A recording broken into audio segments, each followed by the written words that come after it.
আসসালামু আলাইকুম, সবাই কেমন আছেন? যেহেতু সামনে কুরবানি ঈদ, এই ঈদ উপলক্ষে গরুর পায়া বা নিহারি রান্না সবার ঘরে ঘরে হয়ে থাকে।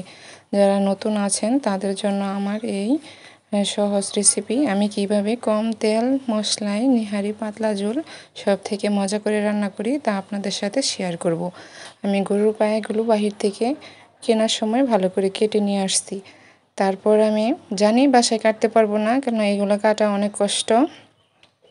তো আমি কেটে নিয়ে আসা এখানে ভালো করে পরিষ্কার করে নিয়েছি। প্রত্যেকটা পায়ে আমি ভালো করে ধুয়ে গরম পানি দিয়ে পরিষ্কার করে নিয়ে এখানে কিউব কিউব করে কেটে রাখা পেঁয়াজ আর কয়েকটা আস্ত রসুন দিয়ে দিলাম।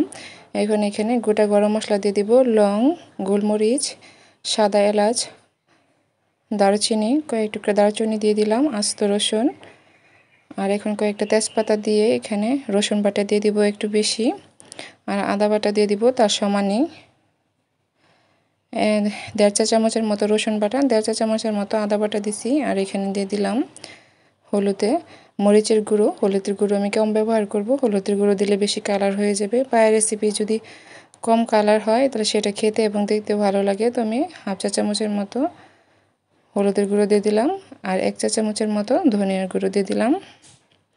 এখানে আস্ত কয়টা কাঁচামরিচ দিয়ে দিলাম ঝাল আসার জন্য। আর এখন সম্পূর্ণ উপকরণ আমি মিক্স করে নেব। তার আগে আমি দিয়ে দিব এখানে একটু তেল, বেশি তেল দিব না, এমনি তেল উঠবে, পর আবার বাগার দিতে হবে। এখন সম্পূর্ণ পায়া রেসিপিগুলো ভালো করে মিশিয়ে নেব। সম্পূর্ণ মশলা ভালো করে মিশিয়ে নিয়ে এতে আমি একটু হালকা কুসুম গরম পানি ব্যবহার করব।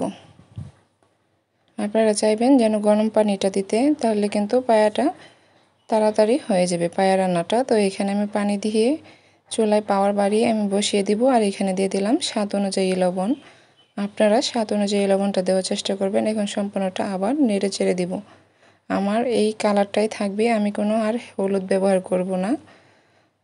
দেখেন উপরে তেল উঠে আসছে, বেশি তেল ব্যবহার করি নাই। তারপরে ওই যে প্রায় আমার নেহারি রান্না হয়ে গেছে। আমি আস্তে আস্তে জালে পাওয়ার কমাই দিয়ে বসে বসে আমি সবগুলো সিদ্ধ করে নিলাম। এটা সিদ্ধ হইতে কিন্তু অনেকটা সময় লাগে, আপনারা চাইলে প্রেসার কুকারেও দিতে পারেন।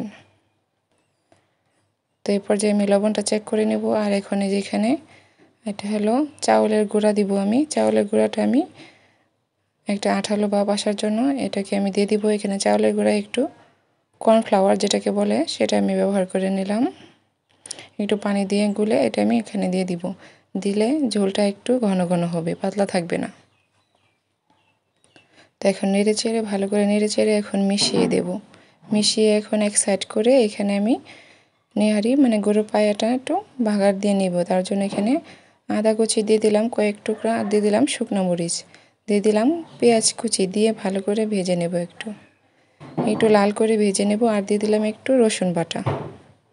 এই দেখেন প্রায় আমার অনেকটা ভাজা হয়ে গেছে, আর একটু ভেজে নেব। আর একটু লাল করে ভেজে নিলে কিন্তু ফ্লেভারটা ভালো আসবে। এইভাবে রান্না করলে পরিবারের সকলে কিন্তু খেতে পছন্দ করবে। এই নিহারি বা পায়ার ঝোলটাই কিন্তু সকলে পছন্দ করে। তো এখন আমি এখানে যে বাগার দিয়ে নিলাম, অনেকটাই কিন্তু কর্নফ্লাওয়ার দেওয়াতে অনেকটাই ঘন হয়ে আসছে, দেখতেই পাইতেছেন। এই ঝোলটাও খেতে ভালো লাগবে। এখানে আমি 1 চা চামচের মতো জিরার গুঁড়া দিয়ে দিলাম, উপর থেকে ভাজা জিরার গুঁড়া দিয়ে এখন আরেকটু ঝাল দিয়ে আমি নামিয়ে নেব। এর চেয়ে বেশি ঝোল কমাবো না, এটাই খেতে কিন্তু অনেকটা মজা লাগবে। এই দেখেন আমি অল্প অল্প ঝালে আমি গরুর পায়া বা নিহারিটা রান্না করে নিলাম। অনেকটা দেখতে লোভনীয় হয়েছে। যদি আমার রেসিপিটি ভালো লেগে থাকে লাইক কমেন্ট শেয়ার করবেন।